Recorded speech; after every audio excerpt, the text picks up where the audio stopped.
রাজধানী ঢাকা ও আশপাশের জেলায় বুধবার বিকাল থেকে কালবৈশাখী ঝড়ের সৃষ্টি হচ্ছে। এজন্য উত্তাল হয়ে উঠেছে দেশের নদ-নদীগুলো।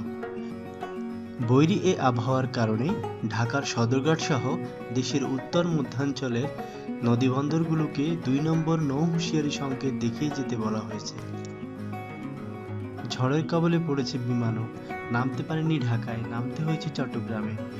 এমনই এক বিমানে ছিলেন উপস্থাপিকা ফারহানা ব্রাউনিয়া। তিনি তার উদ্বেগ প্রকাশ করে রাত ১০টার দিকে ফেসবুকে লিখেছেন, প্রচণ্ড ঝড়, বিমান ঢাকায় নামতে পারেনি, চট্টগ্রামে অবতরণ করল।